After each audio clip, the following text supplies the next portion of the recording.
right. Now, welcome everyone to Doomer Optimists Unite, Systems Change, Bioregionalism, and Localism. I'm Albert Kim, founder of Noetic Nomads, a community of radical thinkers and doers co-creating a more beautiful future. I'll post a Discord link later in the chat where you could join us and co-create these kinds of sessions with us.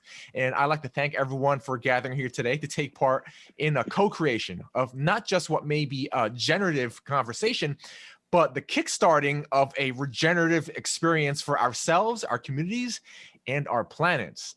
The origin of today's session was our Noetic Nomads Nexus event we held a couple weeks back after our event with Forrest Landry.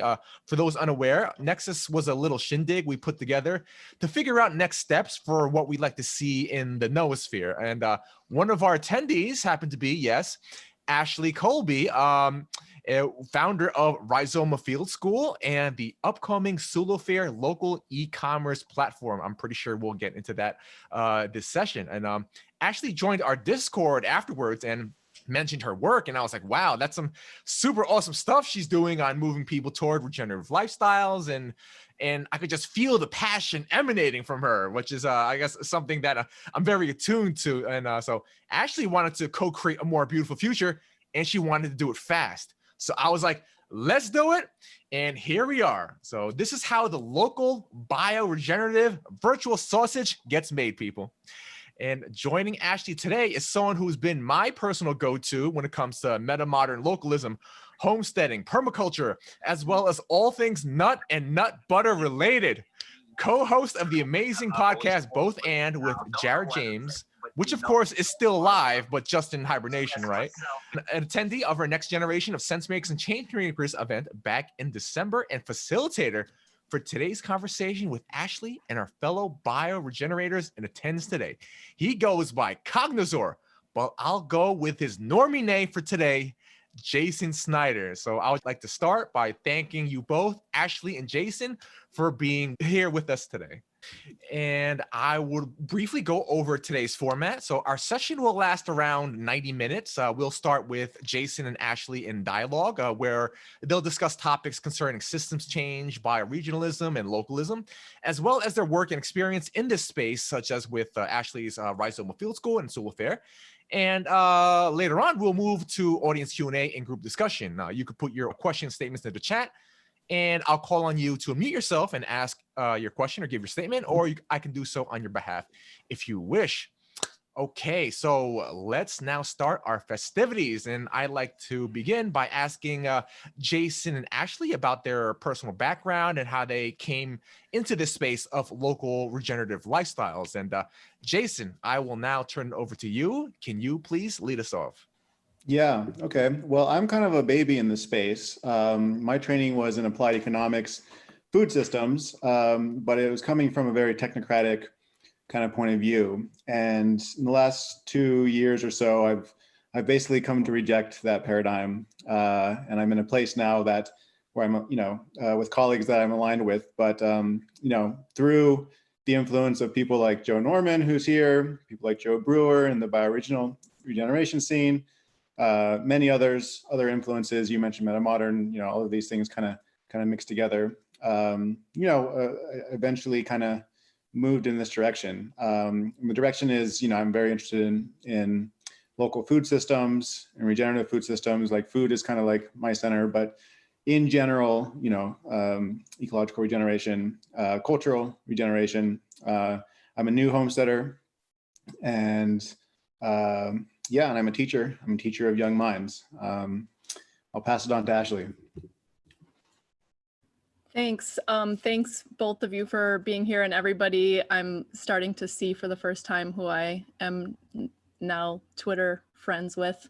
Twitter is very weird. I'm relatively new to it, so I'm like, it's a learning curve. Okay, so I don't know. I guess briefly, I moved to Uruguay in 2016 with the understanding that I'm looking to both live an alternative livelihood, whatever that might mean, that might be sustainable, might be regenerative, and then to teach about what I experience both through like my scientific understanding of it. I have my PhD in environmental sociology, and also just my, like, to use a tired phrase, lived experience of it. So I actually first started getting into regenerative agriculture before I knew what it meant. I just like thought the term made more sense than sustainable, because I'm like, sustainable, you just want to sustain something forever, but regenerative, like that sounds better. It sounds like it's building up capacities, building up health or diversity or whatever. And I didn't even really know what it meant. And then basically over the past 4 years, I've been learning what regenerative agriculture means. And I like continue to have aha moments that are changing my entire way of thinking about how humans should relate to the environment.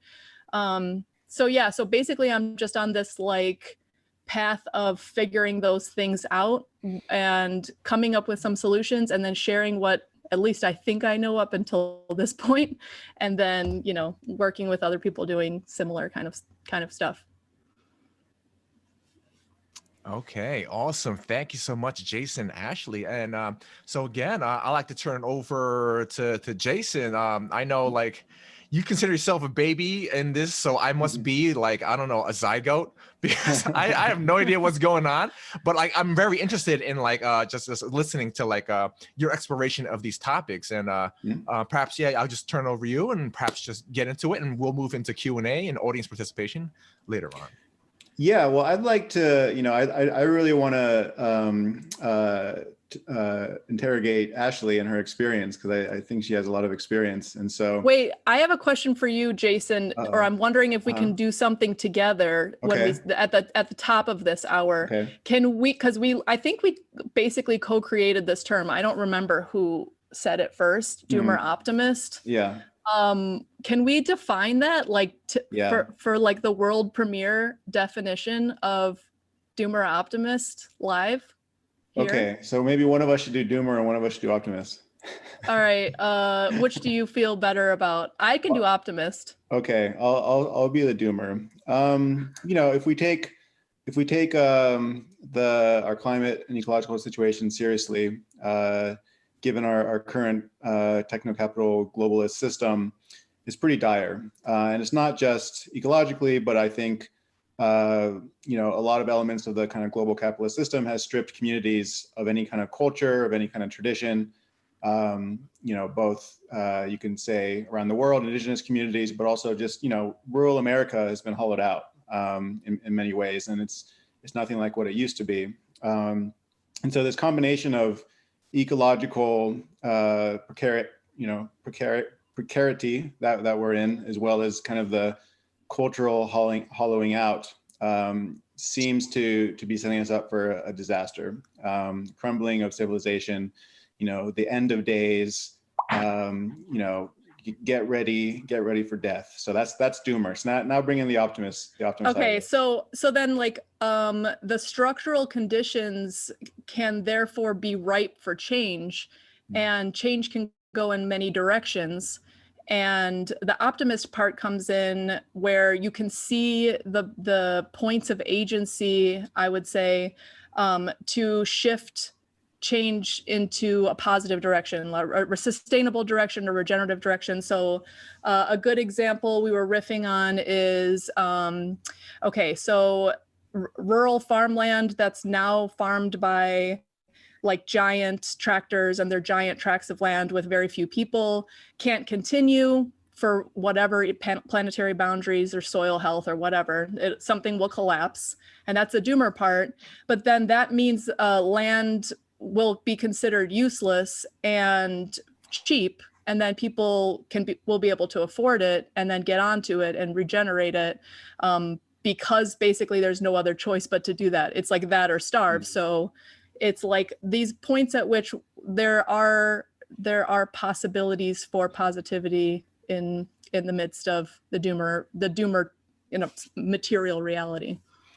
Right. I'm not so religious anymore, but I used to be religious. I used to be a member of the Baha'i faith. And one thing that they talk about is the collapsing of the old world order and the building of the new in kind of parallel. And so that was kind of ingrained into me, even though I'm not of that particular religion anymore. But that's still kind of how I see the world, is that I just see that the current the current way that we produce things, that we eat things, that that we trade things, it's just not sustainable, and it's certainly not regenerative. And I don't think this kind of complexity of the global system that is, I would say, is more extractive than regenerative, I just don't think it can maintain itself. And so there's going to be crumbling. It's not going to be overnight. It's like, punctuated decline, you could say. But I think each crumble is going to open up avenues for regeneration. It's going to, just like with this pandemic, a lot of people, if they're, if they're fortunate, are able to do more remote work. Of course, it's not everybody, but, and that might free you up to, get some land, start a garden, something like that. And so, it's a potential opportunity, even though it's also a disaster. But I think maybe now, Ashley, we can get into your research and what you discovered in Chicago with this kind of shadow food system that is largely ignored by policymakers, by politicians, many others. I'm just listening to that. They can't see me though. Somebody's mic is on. Okay. Yeah, where to start? I guess this ties in. So like I used this theory that to me, I really hate not almost all, but many of the most popular sociological theories, because they're like just don't have strong explanatory power, in my opinion. They don't make sense to me. They're just like popular because people like them, and a lot of times it's because they're very jargon heavy. But I use this theory that's not popular at all, called dual process theory, but it came up with by Morris Berman, who's a former sociologist who fled to Mexico. And dual process is basically like systems collapse, societies collapse, and then something comes about next. So he uses the Roman Empire collapsing, and then out of that, in the period of time when the Roman Empire was crumbling, there were these sort of like a bunch of different mystery cults that kind of were like Christianity, and then Christianity kind of came out, and then there's a new world order as Holy Roman Emperor. And I liked that because it's just like, oh yeah, we're obviously in a collapse, and it's just this period where like as things continue to decline, people will have to try to meet their needs some way or another. And then when they're meeting their needs, they're basically developing alternative systems to meet those needs. So I started interviewing people who produce food for their own consumption. And I would say there's informal economics happening literally all over the world that is so far off the radar of any policymaker, scientist, sociologist, like basically anyone. There are just so many informal economies that nobody pays attention to that I think are really places that we need to look at and be involved with to try to imagine what the next system might look like, because the current system is very globalized, it's very on the books, it's very formal. That's the hegemonic system, but there continue to exist all these alternative systems. So basically what I found is that there are these people, they produce food for themselves in Chicago.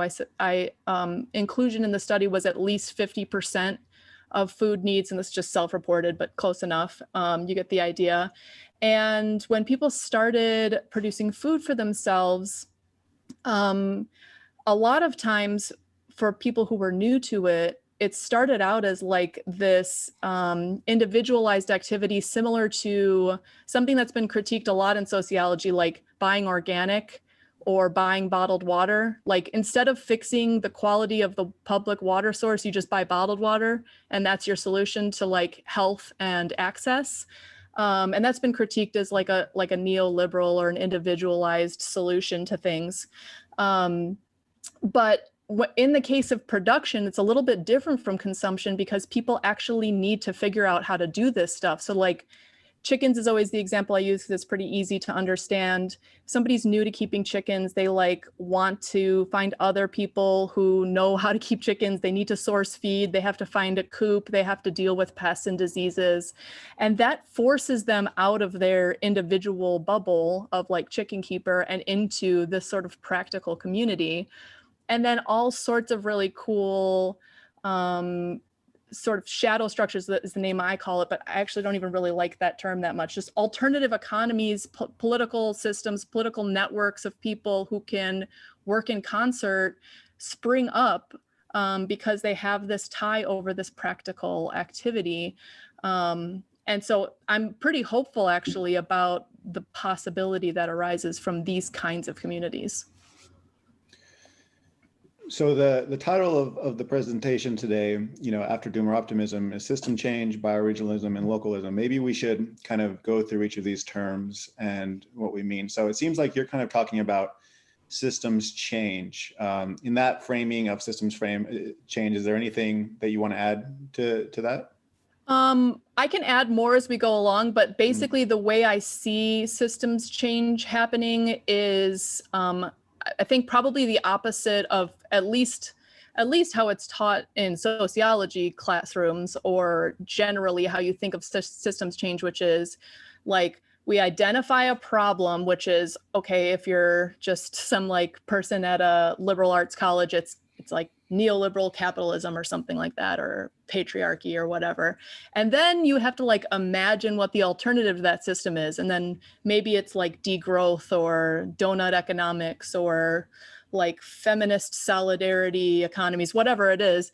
And you have to imagine that entire system, how it should be, and then put it into place through like protest or trying to get politicians to listen to you.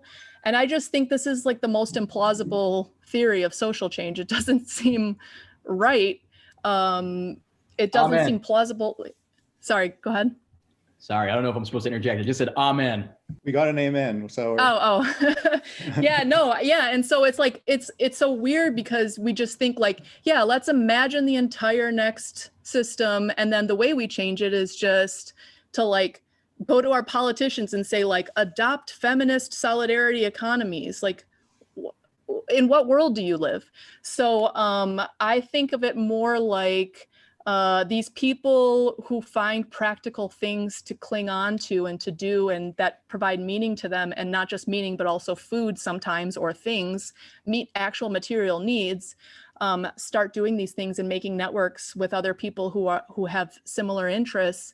And then basically, well, what happened in Chicago is that a politician tried to ban chicken keeping, and then this group banded together because they're more likely to protect their ability to do this thing that's already tried and tested, that they love, and that brings them meaning and food, than they are to go appeal to that politician in advance. Can we please change the system top down?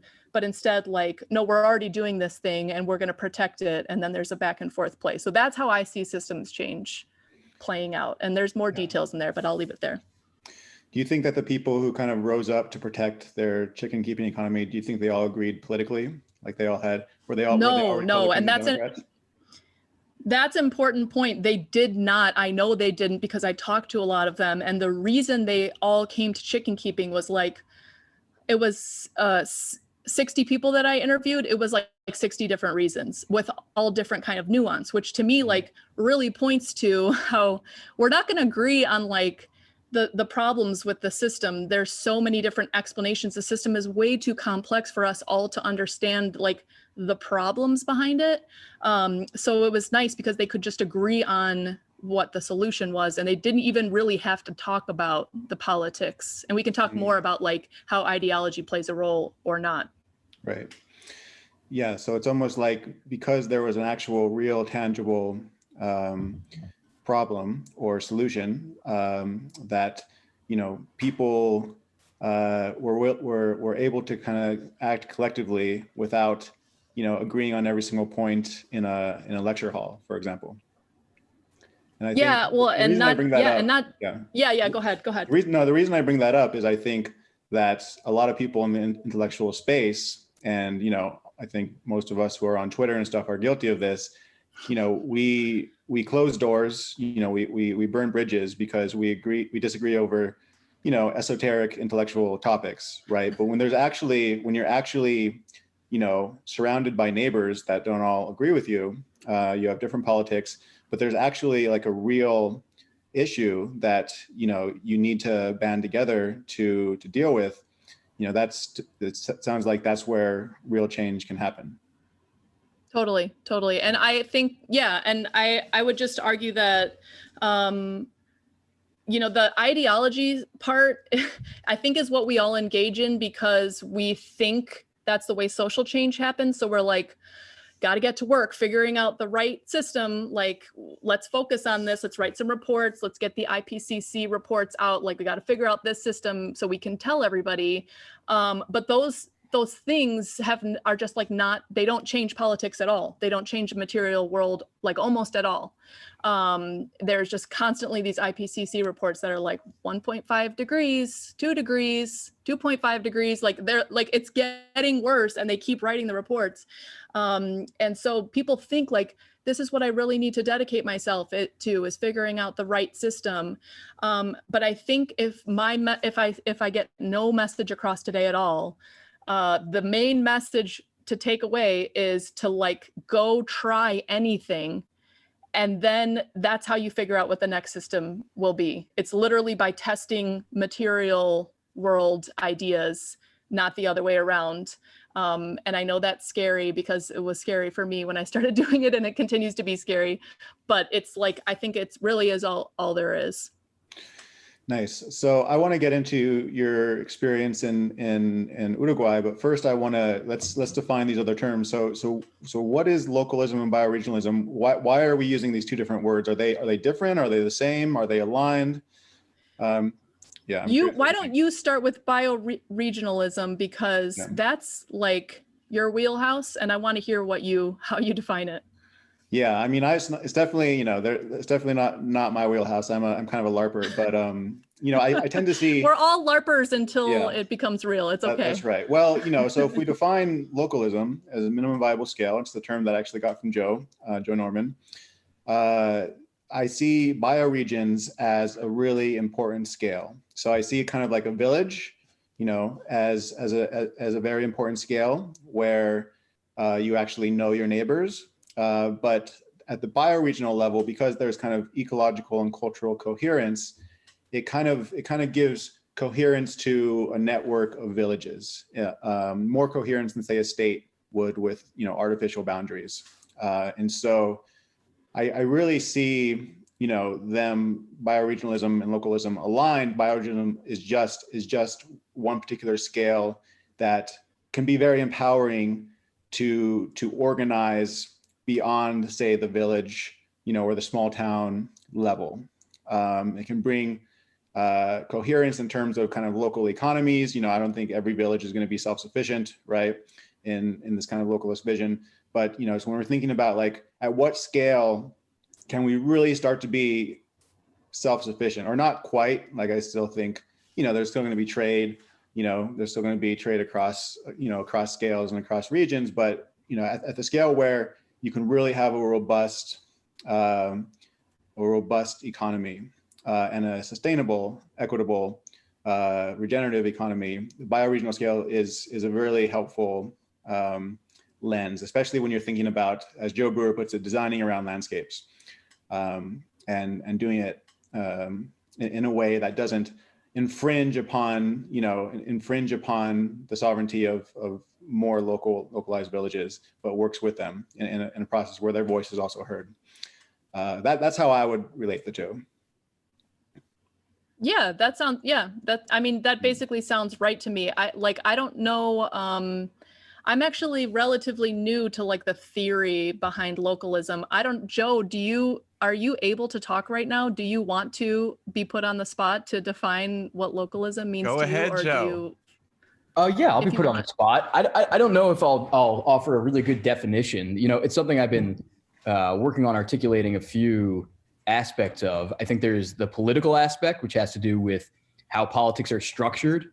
When we talk about localism, it's easy to start talking about very, very hyper local things, my homestead, my village, and things like that. But one of the key ideas is that we're talking about a multi-scale structure, which is what Jason's talking about when he's saying, well, the bioregionalism is really this sort of next scale up from something like a village. So you have a village and you have a collection of villages that have some relation to one another. And that's maybe in a certain kind of bioregion where there's a continuity of the ecosystems in some sense. You know, watersheds are obviously really important boundary points.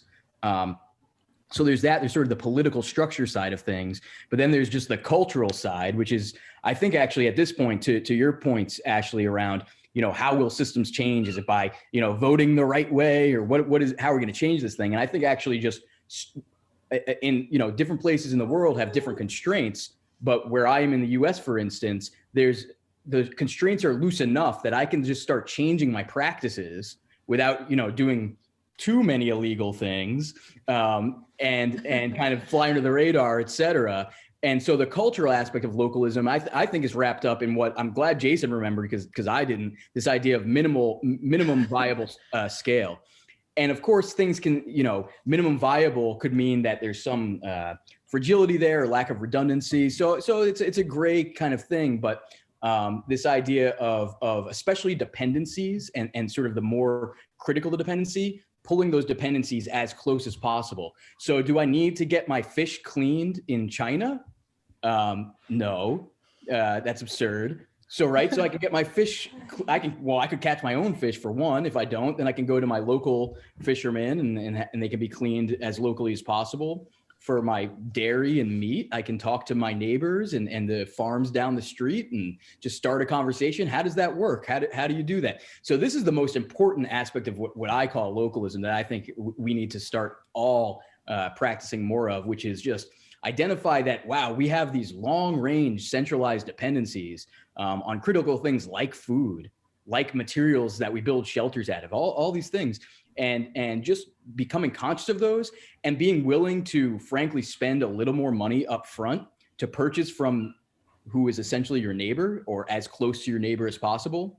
And one of the things that I think comes out of this is it feels like you're spending more, but frankly, for us, we spend a lot less money now because we buy meat in bulk, et cetera, et cetera. And also, as you put currency into your local situation, all of the side effects from the people around you prospering, doing better, you've experienced all of that. That's your local environment.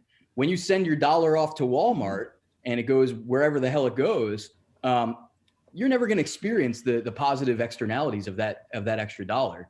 So those are some of the ideas. None of that was a definition, but maybe just some additional discussion on the idea. Thanks for inviting me.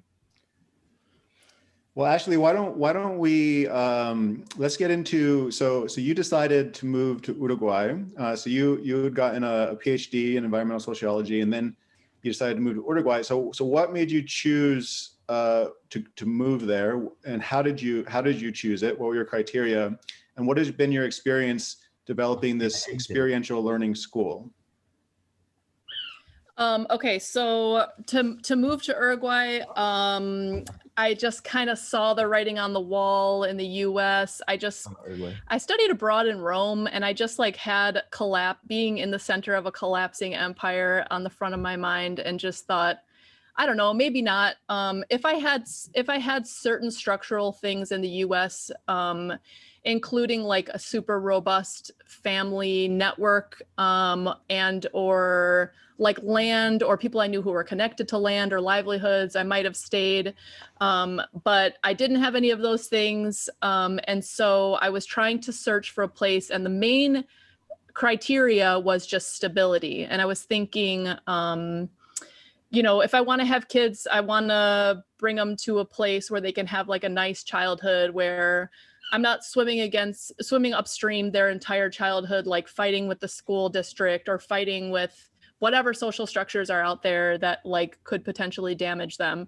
And so I had like a whole list of criteria that were very nerdy, like sea level rise, natural disasters, soil quality, water access, political structures, universal healthcare, universal education, those kinds of things. And then there's the quantitative. And so I had a short list. Ease of immigration is a huge one, because it's not that easy to immigrate places, and it's getting harder to go most places in the world. And then there's the qualitative like experience of the place. So the two places my husband and I visited before choosing Uruguay were Costa Rica and then Uruguay. Costa Rica didn't make the cut because too many volcanoes and too many like farms built into hillsides that like are just one mudslide away from washing away. So and then we went to Uruguay in 2012. We came here to this property and like looked at property at that time and bought this land in 2012. Then went back to the US until 2016 to like finish graduate degrees and save money. What was the second part of the question? And then you started the field school. You started a field school, and so I'm Yes. just curious, like what is kind of the idea what is the field it? school? Mm-hmm. Yeah. Okay. So, so then I'm thinking like, so I'm in grad school. I know I've got this land in Uruguay. I'm like, what I'm going to go move there. What am I going to do to make a living besides potentially online teaching, which is like getting more and more, of an option. And I thought like, why not use my PhD to foment experiential learning for students? I had this like aha moment in grad school where we read a paper about scientists studying salmon, two groups of scientists studying salmon. One group did computer models about how a dam would impact salmon populations, and another one went and counted salmon. And obviously the second one was more accurate, much more accurate. And I just thought like, we need to just get out into the world. Like, we just need to get out into the world. That's just, I need to get out of academia. I got to get out of this classroom. I need to like get out and do stuff. So I thought like, let me try to get students here working with Uruguayan farmers, actually experiencing what it's like to be a farmer, a small scale agroecological farmer, and then to have like a back and forth conversation. And the whole idea of the field school, people come on short trips pre-pandemic, obviously. And the whole day they're working on projects identified by, I say like Uruguayan farmers, but they're really just like my friends and community here, because this is like, I actually just know the people and everybody knows each other here, which is also good because it gives me an excuse to get to know them more, which is part of my theory of social change. Just make an excuse to get to know people in your area. People want to get to know each other. They just need to like a reason to start talking, and otherwise it's kind of awkward. So anyways, this gave me an excuse to start talking to people. And I said, like, I'm going to host these student groups. You have projects that like 12 or 13 kids could work on over the course of a few days, and they would identify these projects. And that's really key because there's like a lot of voluntourism, like we're going to come in and build something for you with our unskilled labor that's going to fall apart in like a week.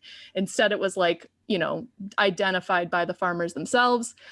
And the fact that the students actually do the work during the day is super key. It's not just like them visiting the farms and seeing it and like taking a tour. It's like, no, please get down and pull these weeds. And then they like have to have this embodied experience that like gives them new insights that they wouldn't have thought of. And the pedagogical approach is like, just have these different experiences and see what happens to you, what questions arise, what do you think? And I was always thinking like, they're going to see what a small scale livelihood is like. They're going to see like how connection to the material world is important for understanding like man-nature connection. And they do get that to some extent, but the thing that they always want to talk about at the end of the day is the social. So like on these farms, the friends and uncles and aunts show up, the kids are there working together with the families. And then like an aunt will come by and just take the kid off to her house for a while. And it's like this social fabric really makes the whole thing work. And the students see that and they constantly love talking about it. And to me, like, basically that is such an important insight, and that has really influenced my thinking too, even beyond my dissertation and book research. That it's not just the ecological, because I can get really nerdy about the environmental stuff, but the social stuff is just as important. So anyways, yeah, the basic idea is that the students experience things, they have insights, and then we talk about it, you know, what they're seeing each night, and they kind of process what they're seeing. And then the idea is like, you don't have to do exactly what you're seeing, but take the principles back with you to your life. Like what are the overarching things that make these different systems possible? And how can you incorporate any of that into your daily life?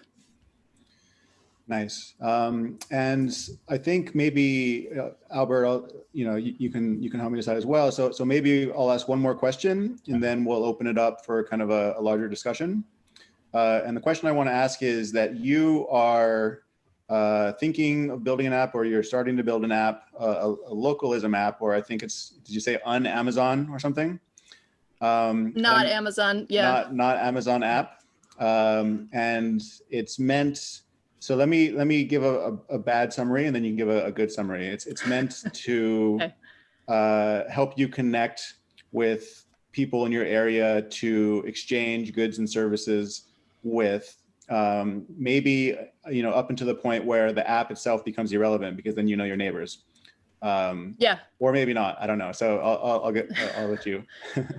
Yeah, so I was like having an informal conversation with an acquaintance like a few months ago, and just like thinking about all these different insights and experiences I've had. I kind of had this like radical aha moment when I was at an artisan market here in Uruguay, where my daughters, there's this one person who hand makes dolls, and I knew that she made these dolls, and I had her make little dolls for my daughters. The oldest one is blonde, and the second one is as a redhead, and I had her make little dolls, a little blonde one and a little redhead.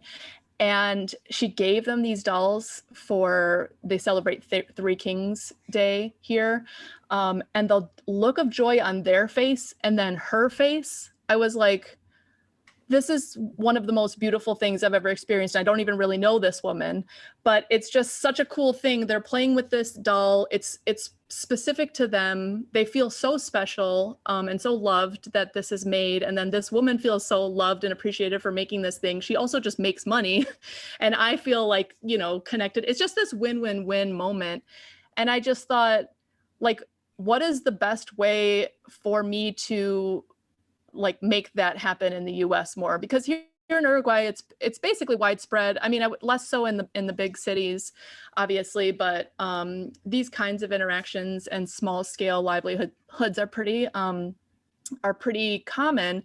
But how do we like leverage people's phone addiction and consumer addiction to like get them actually to buy this kind of way? And then there's all these other kind of unintended consequences that I saw from my field research and here in Uruguay, the experiential learning, which is that when people have some excuse to get together with one another, and in this case, the initial excuse is just consumerism, and you tell people, whatever is the reason you're drawn to it, maybe you like nice bespoke things, that's fine, use this local app. Maybe you're afraid of the global supply chains breaking down, that's fine, use this app. Like I said, it could be 100 different reasons why people might want to use a localist app, but it gives them an excuse to connect with somebody else who's making something in their community. But my secret, that now it's recorded and will be posted on the internet, is that I know from my dissertation research that once these people start connecting with one another, the innovation that results and the cross-pollination of ideas that results, you can't stop it once they start connecting with one another. So like the chicken keepers connected with one another, and then one of them's a beekeeper, and now they all get bees because they see somebody who has bees, and they like get this idea like, why can't I keep bees? And it just kind of goes on from there. So the idea is basically to just like, there's a lot of different localized commerce websites that are just basically lists. There are ones that kind of like curate local goods and send them to you. But to me, I was thinking this could be like extremely large umbrella anyone can buy and sell on it, almost like Airbnb, where you like wouldn't have thought to rent a room out of your house until there was a platform to do so. It's like you wouldn't have thought to make little dolls, bespoke dolls for kids, until there was a platform where you see you could make $10 a doll or whatever. And then it just can kind of foment from there, or that's at least my vision. Right now, it's actually just, it's in the exploratory stage. I think I might have a list website built soon, which just will start to get people's interest in thinking about like, what are the local businesses in my area? How do I support them? That kind of thing.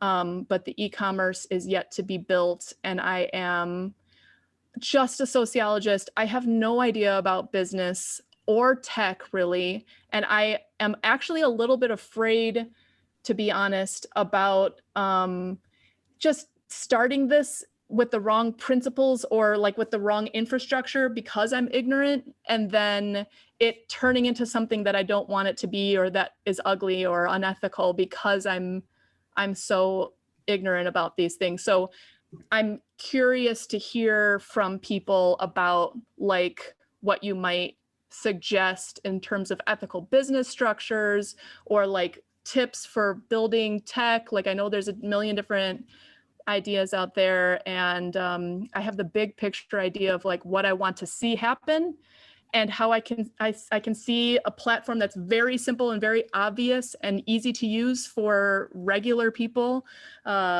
And I don't mean that in a bad way. I mean regular people in a good way, just like, you know, more mainstream groups, not just the choir. But to get from point A to point B, I'm happy to take input. Great. Well, Albert, if it's okay with you, maybe we open it up for discussion. I don't know. Maybe Albert, do you have a usual way that you format this? I mean, we could do it any way, but yeah, I mean, I would like to offer, or anyone in the audience, do you have any particular thoughts for Ashley, or have any questions about the SuLoFair app, or about Rizoma in general? But yeah, I mean, like, I'm just gonna give like my own question here, and if anyone has any thoughts, just type it in the chat, and I'll call on you, and you could give your give your question or your take. So I was thinking, like, you mentioned like the not Amazon thing, right? And like how you wanted to do it where, like, for example, like there were other projects that were mentioned before while we were like co-creating this session, and you're like, you know, that sounds good, but I want to meet people where they're at, right? Like you don't want to like throw all these things like on top of people, because it seems like from what I gather that they're just not going to accept it. It's just too high of a barrier, and perhaps I don't know, this local regenerative thing is maybe a like, you know, there's just like a learning curve with that in general, and to add something on top of that would be like, you know, a little bit much. So I just wanted to know like your particular thoughts and your research on what had you come to this conclusion. Yeah, I kind of, before I did my dissertation, I've told the story a bunch, but like, I wanted to just talk to other people like me. And I would say like me is, well, I'm from a working class background, but I'm a city person. I'm from Chicago. You know, I got educated through the, you know, rose through the ranks of, you know, academia. And so I would like now consider myself this sort of at least urban based or urban raised elite environmentalist. And I wanted to talk to people who were like me in my study. I was like, yeah, I'll just talk to like community gardeners and stuff. And I had a fellow grad student say like, what, you're studying subsistence food production. You're only talking to like urban people who are like relatively new to this. Why wouldn't you talk to rural people? And that, I thought it was a good idea. So I talked to rural people. And basically it changed my whole perspective, because, you know, if you stay within these little bubbles of like environmentalism or elitism or, you know, kind of city centric or, you know, urban centric, the urban professional class, you only get a certain set of insights about like what solutions are possible or what solutions people might like. But when you start talking to people outside of that, it's pretty easy to see that a lot of those solutions are just like really weird to normal people. I think like alternative currencies, for example, are very alienating to a normal person. Like, I think alternative currencies can come to existence when fiat currency is like faltering at a certain point, and then it's like obvious to people that we need some sort of alternative currency system. I think up until that point, people will just do informal bartering and trading and using regular fiat currency to the extent that they can, because like buying into an alternative currency takes a lot of trust and like understanding what that means and who are these people and what is this. So I think just like getting outside of my social comfort zone really helped me to understand what it is, quote unquote, normal people might be willing to accept. Yeah, and I definitely resonate with that, because it's funny because like you mentioned like the digital tokens, and that's what like one of the things we were talking about before in like the Discord, and I was like, I've been into the crypto space for a long time, and crypto is on everyone's mind right now because Elon, how dare you? But yeah, he's kind of like sending everyone on a rocket by himself. But I mean, even myself, like when people, hey, let's have a digital token. Sometimes I think about Noetic Nomads. I want to like create our own little like circular economy with tokens. Even I was like, you know, I got the degree in the tech sector. I worked in tech startups. Even that is like really like intimidating for me. So if that's intimidating for me, you know, like imagine what it's like for, you know, someone like, you know, like out in like West Virginia and just being like, hey, I'm trying to just do my thing over here, and now you want me to add in all this other tech, like how we could get this to people. So I definitely resonate with that. And yeah, I believe we can move on to our first question. Chris D, would you like to unmute yourself and ask your question to our lovely guest?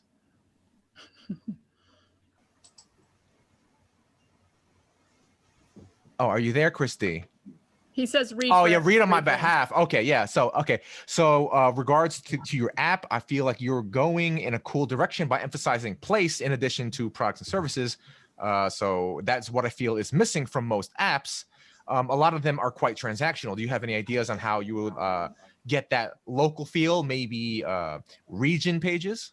Do you have any thoughts on that? Yeah, I hadn't thought that much about this. Maybe Jason might want to help me think through like how it might play out. But I imagine you get people, like, it's baby steps always with these things. So like you get people just like dipping their toe in the water on buying things locally. And then it could potentially open up their mind to the possibility of actually getting like a significant portion of their consumer goods and the most necessary consumer goods locally.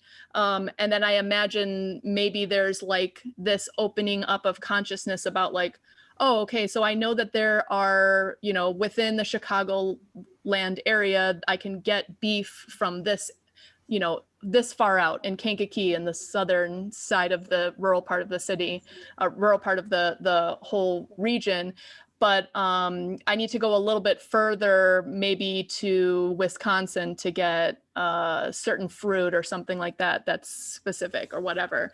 So I imagine there could be like an iterative process where people like, you know, buy one or two things, and it's sort of this gateway drug into like understanding what the potential is in their region. I also want to say part of the thing I have in mind is that not only changing consumer consciousness, but changing producers or individuals who are sitting at home and looking for some sort of livelihood and want to have some meaning in their life can start imagining ways to make meaning by producing for the people in their locality and selling that way, like this woman who made the dolls that I mentioned. And my fantasy is that it turns into these guilds of like some person is a woodworker or whatever, and then they see, you know, somebody sees this woodworker selling things on there and said like, can I be your apprentice? And now we've got two woodworkers in the region like learning from one another, and it just kind of spirals from there. I don't know, Jason, do you have anything to add? I don't. I think that was very well said. Okay, awesome. And we could move on.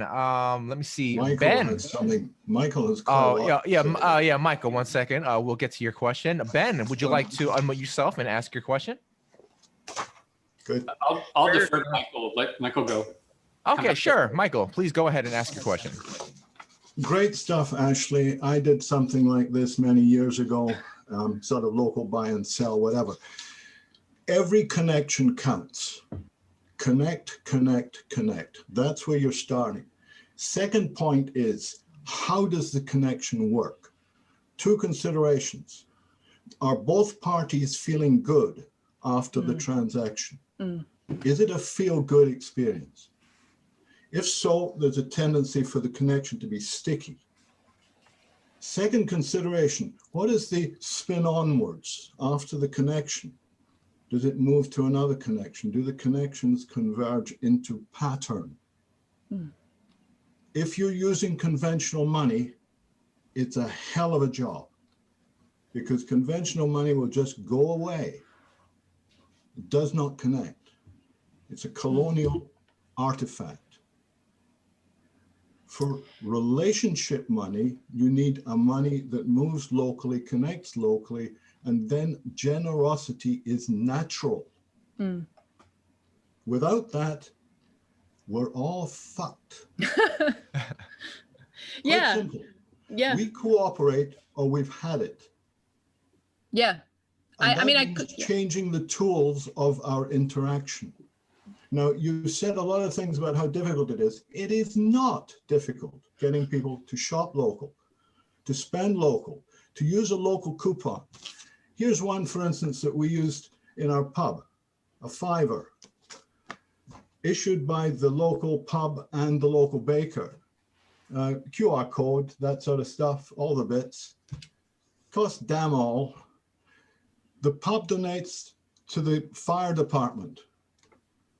So all you have to do to keep the money moving locally is you go to the pub, you buy this money, cash goes to the fire department, you spend the money, you get beer. Is this complicated? No.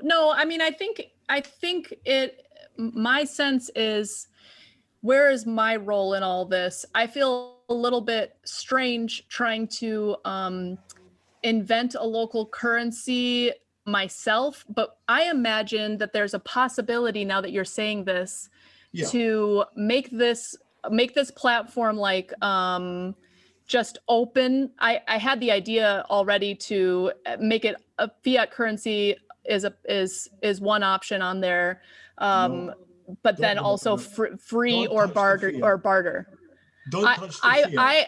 I feel strongly about letting normal people use money, but then what if, like, within the network of people who already are like getting to know each other, they autonomously start with these kind of bucks, and then there's more and more people like who they can access because they've gotten to this gateway drug on this idea of local shopping. When pay it forward becomes pay it round.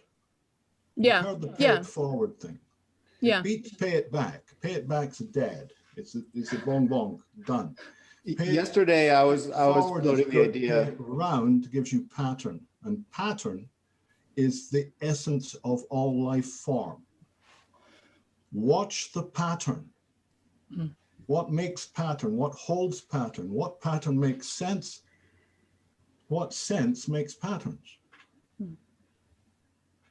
Enough of me. Thank you, folks. Jason, you want to say something? Go ahead. I was just going to make a dumb joke. Yesterday, I was floating the idea of chicken coin, where chicken eggs, if you have a distributed chicken keeping, is sound currency. It's sound money. That's my dumb joke. So no, I actually love that though, because I can't imagine, because what I'm kind of envisioning is that this thing is just like a catch-all for people to actually meet each other. And then, I mean, really, truly, in the chicken keepers that I studied in Chicago, they actually do like deal in chicken coops and roosters and eggs. Like that's real. That's like, they're really bartering those things. And so I'm a yes for all of it. Like, I just want to facilitate anything that comes of it. You got it. But I want it to be like, autonomously self-determined, bottom up, make sense with the local culture kind of thing. Not like, I've determined as a top-down tech overlord that you're all going to use chicken coin, and you can only trade, you know, eggs for what, you know what I mean? So, but yeah, I say yes to all of it. I think, Michael, I take your point. It makes sense. Awesome. Thanks so much, everyone, for your input. Ben, would you like to unmute yourself and ask your question? Yeah, I'm so glad I let Michael go first, because I think we're on the same page, and I'm going to try to rein myself in, but I'm so excited to be in a group where we're talking about these things, because this is stuff that I've been thinking about for a long time, and trying to figure out, you know, how do you put it in place? And one of the things is, I think, actually circling back to this idea of localism and bioregionalism, and building on Michael's idea of the pattern generation. There's a fantastic book called Humankind by Rutger Bregman. And, you know, I also am a sociologist, and I'm a social psychologist. And one of the things is, you know, we are hardwired for cooperation. We are hardwired for connection.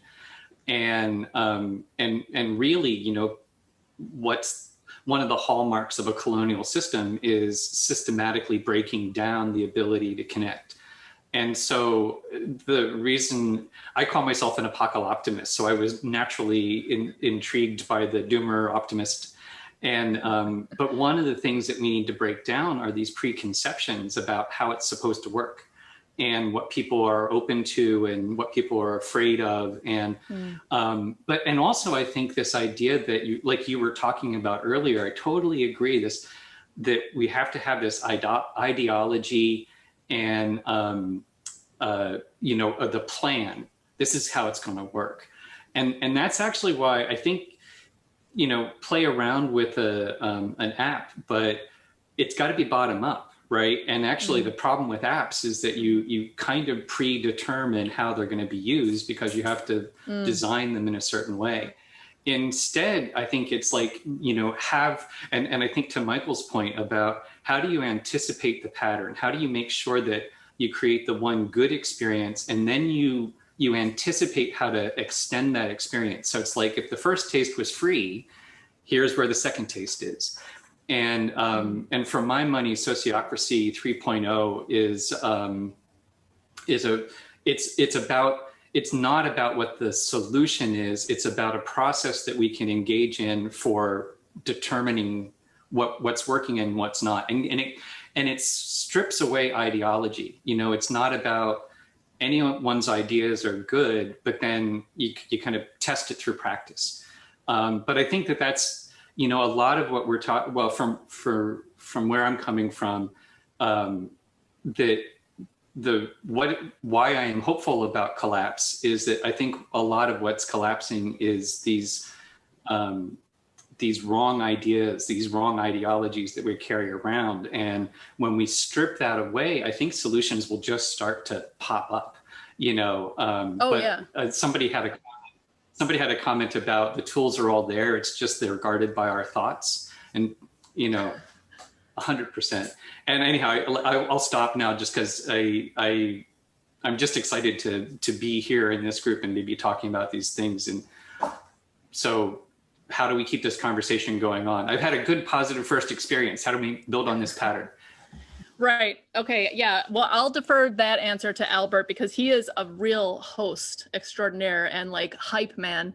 But so one thing that I will ask you maybe to respond back to me, Ben, is the way I see localism is that there's going to be some good experiences, but some things are going to feel shitty at first. For example, it's going to feel a little bit inconvenient or weird to talk to people, to actually have human contact and be expected to like be polite and to like challenge your ideology about the quote unquote like, you know, opposite political ideology neighbor you have. And you're going to have to actually be physically uncomfortable too, because the way I see it, like we're probably going to have to move around in space a little bit more. some of these things like are kind of coming and people are going to have to deal with it. But then once you get over the hump, because I'm kind of on the far side of that hump, it's so much better than like sitting on your computer and not talking to anyone. But we're made to think that like this is the best possible thing, is to not move and to not be inconvenienced at all. So I'm wondering, how do you think about that? Because you're going to have to push people out of their comfort zone to get where we're going. They're going to get pushed out of their comfort zone into very scary places, COC, as we say in Spanish, yes or yes. But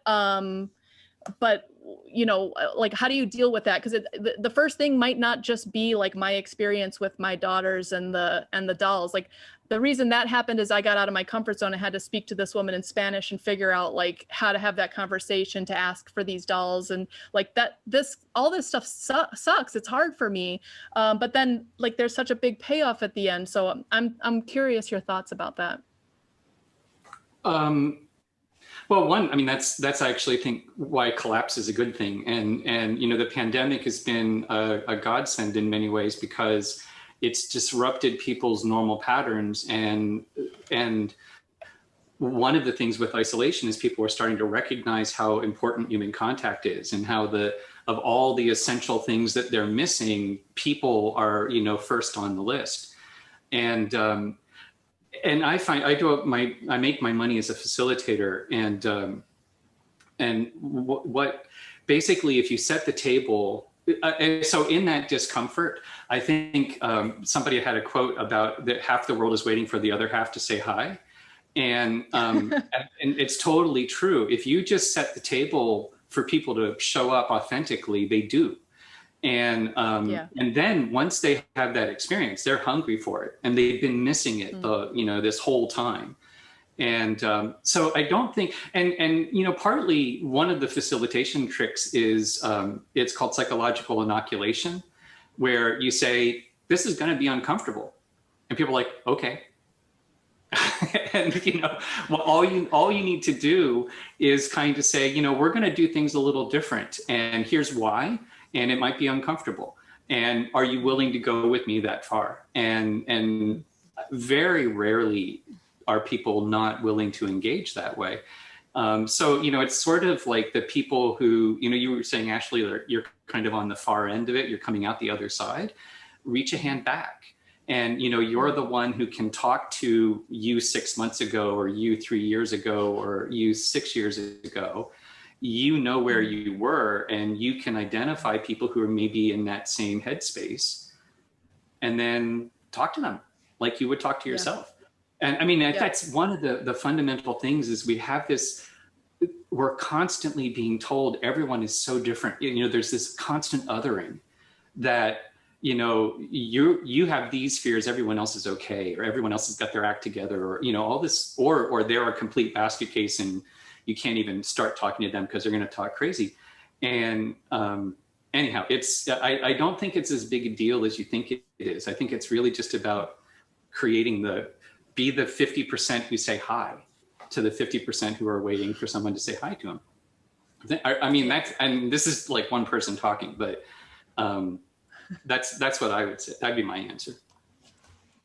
Cool. And Albert, do you have an answer to the question of how do we keep the conversation going?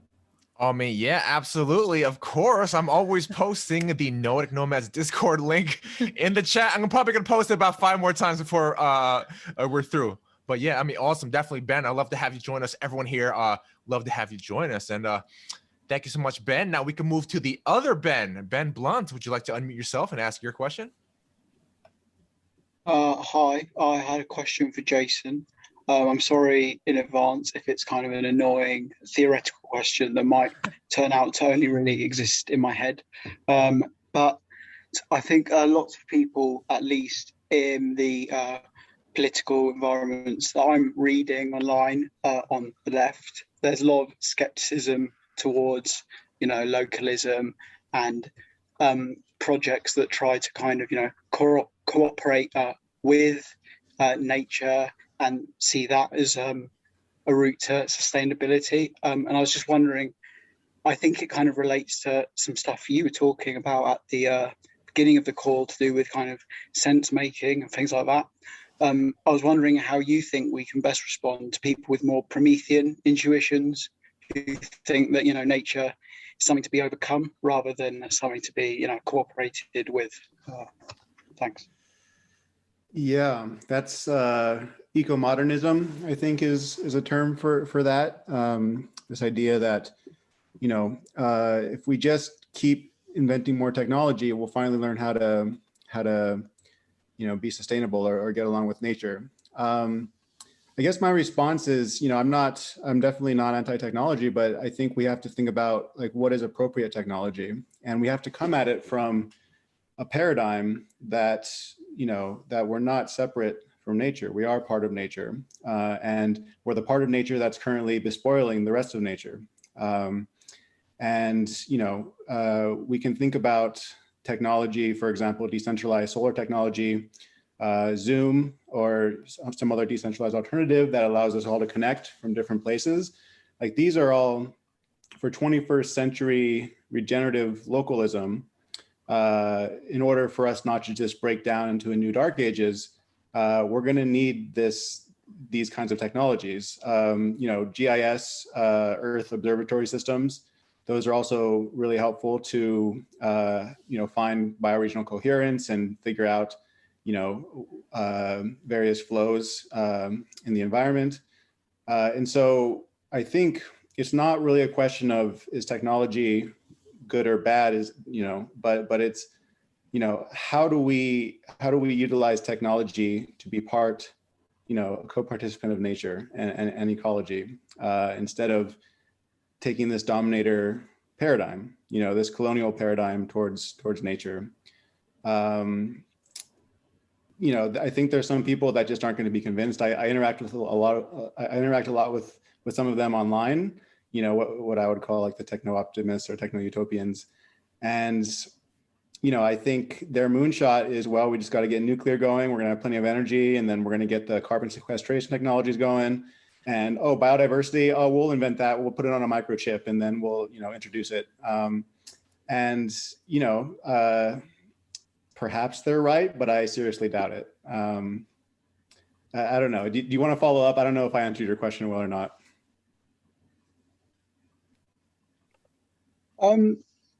It's more that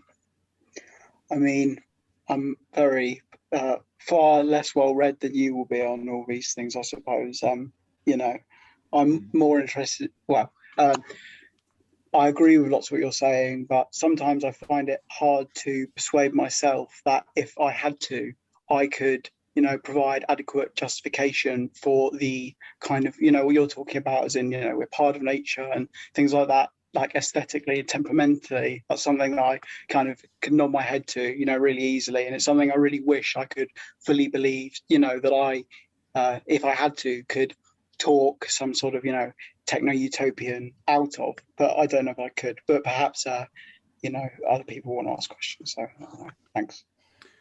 Well, I'm curious if anyone else has an answer to Ben's question. I can take a shot at it and then let it go to somebody else. Also, I think it just relates back to this doomer optimist thing, which is, if I could use an example that can help illustrate the point.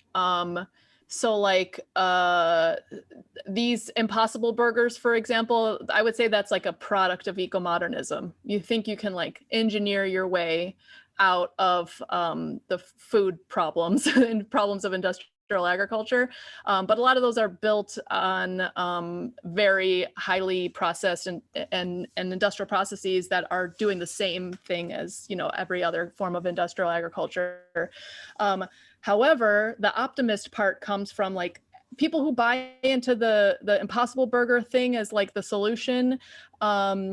There's not gonna be Impossible Burgers as a widespread thing, because there's only a certain amount of soil that can be eroded through these processes. And then we're gonna have to like switch different ways, like I said at the beginning, of making food. So I think there are structural ways in which eco-modernism will fail. And I feel very bad for those people who have bought into it because they think like they're putting their whole hope in technology and not really exploring this other world. And they're going to come down the hardest, I think, and crash the hardest in like down to reality of, you know, and material reality, and like having to acquaint themselves with the material conditions of their existence. But I don't know, it's somewhat optimistic because I don't think those things will last long. Joe, did you want to say something? I'll just kind of piggyback on what you're saying, which is that pretty much you can't convince anybody of anything, but reality can. Reality will. So part of one of the reasons that I'm interested in localism is from a risk mitigation standpoint. The more we're centralized at a global scale or at very large scales, the more when something stops working, something does fail, the bigger that impact is and the bigger that fallout will be. So this is really just repeating things Ashley's already said, but I think the focus now needs to be on building and maintaining parallel institutions, you might call them. That almost sounds a little too formal. Really just relationships and focus on the informal side of things. In every situation throughout history where there's been some centralized structure that has constrained things too far to be workable, there's been parallel shadow institutions, shadow systems and behaviors that have actually dealt with those problems, to the point where I learned even from someone in one of my courses, they lived through things going on in the Balkans and all of that. And they had, all the businesses had two sets of books. They had the official state books of, purchase orders, all of that. And then the real ones where they were actually doing the trading. And so these kinds of things, this is how we need to think about things. Okay, there's this kind of bullshit legacy system that we all know ain't working. And so instead of trying to change that, we need to be ready for it to collapse and already be having things in motion. And, this is one of the things that is sort of tangential here, but like, we use words and we use the same words for different things that are in fact different. When we talk about things like revolutions, one of the reasons the American Revolution actually kind of worked is because it wasn't really a revolution in the usual sense. There was already a initially informal and then later a more formal set of economic and social relationships that were getting established in North America by those who had colonized. And they've sort of said, okay, now time to cut the cord. It wasn't that they remade everything real quick and, it happened to work. Turns out you can't do that. John Gall, famous systems thinker, talked about that. And, you can't really build a complex system from scratch. You need to start with a simple one and then start elaborating and adding new relationships, adding complexity. So we need to, for a lot of us, at least for people like myself, we have to start from the simplest foundation. And for me, that was things like, okay, let's get some laying hens. Okay, let's put up a fence, do the most basic things that we've never done. And then kind of start from there, and then, help my neighbor, help with his pigs and stuff like that. So, yeah, I don't think you're going to convince anybody, to be honest.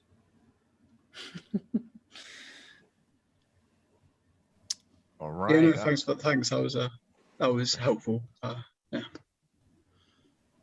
Okay.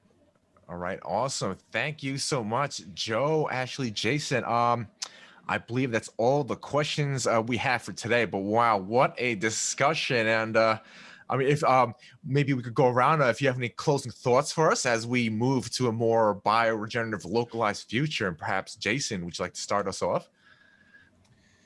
Closing thoughts. Well, I feel like I learned a lot from just what so many people were talking about, and so I'm still kind of absorbing it. Like I feel like my body is kind of like, I'm having this embodied processing going on. So I don't really have anything pithy to say. I'm just processing, all of these, wise, experienced people and what they have to say. And hopefully, in my own area, I actually found that Benjamin Loomis, we live in the Boone area together.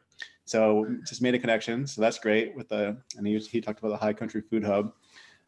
So, hey, something practical might actually, come out of this. Hopefully many practical things come out of it, but it's definitely food for thought for me to the pandemic, we've been in this new place for about a year, this little homestead that we're starting. And the pandemic has kind of prevented us from really getting to know people. But I'm really kind of chomping at the bit to do what we're talking about, and to build those, relationships even when it's uncomfortable, and to encourage other people to do the same. So I guess that's what I have to say. Mm-hmm. Awesome. And Ashley, I'd love to hear what you have to say after this very interesting session we've had today. I'm so happy I'm also learning. I'm so happy to be in these little circles. I've literally come to know these different groups that I feel like there's the STOA, Noetic Nomads, and then there's the systems thinkers groups. There's all these I don't know, converging groups that exist and that kind of spontaneously formed, it seemed, over the last year. And to me, it kind of feels like the movie Children of Men, where there's all these kind of religious cults that arise to make sense of the loss of human fertility. But these feel a little more healthy than that. But I really like that all of these people have kind of converged and come to exist and are trying to make sense. I like the sense maker word. And I also am just I'm absorbing so much so quickly and trying to make it make sense in the way I already think of the world. So I'm very grateful for all of you and all of our interactions. One other closing comment I want to make that I think might be helpful to people is that, again, going in line with thinking about social change, a lot of times it feels almost impossible to start because what if I screw up? What if this isn't the right way to start? What if I did this wrong? I just got cattle. I'm from the south side of Chicago. I grew up in the city of Chicago. My dad is a fireman. I don't know what I'm doing at all.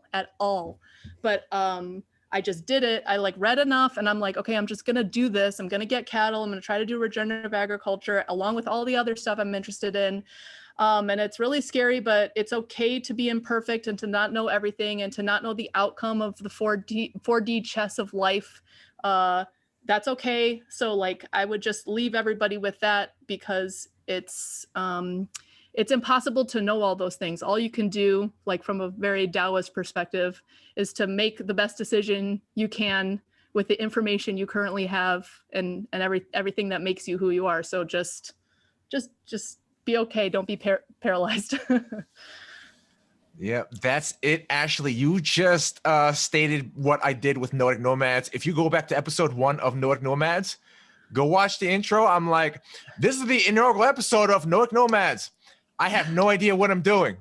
And then now here I'm today. I still have no idea what I'm doing, but I'm learning on the job. So that's what it is, people. We're all learning. We're all co-creating. And we are all LARPing also. This is very important to live action role play. We're all just pretending until we do it enough. And then I'm Homesteader Ashley, which I'm really just still, this Chicagoan, who spends a decent amount of time on the computer and doing sociology and thinking and writing and stuff. But so it's okay. Just LARP for a while. We're all doing that.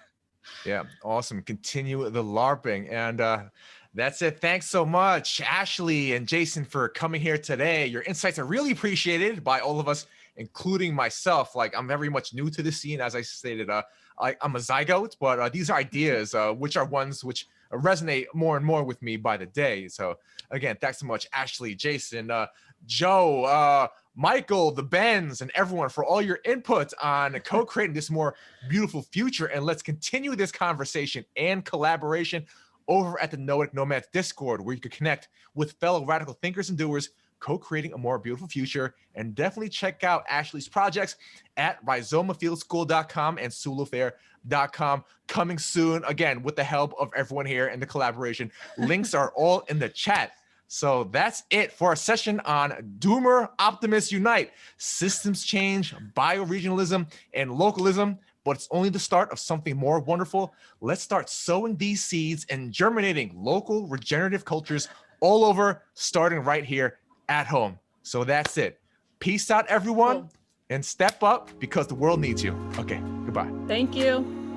Bye. Bye. Take care. Have a good one, everyone. Thank you. Wow, that was infectious, Albert. Thank you. That's what I'm here for. That was awesome. Thank you. Thank you.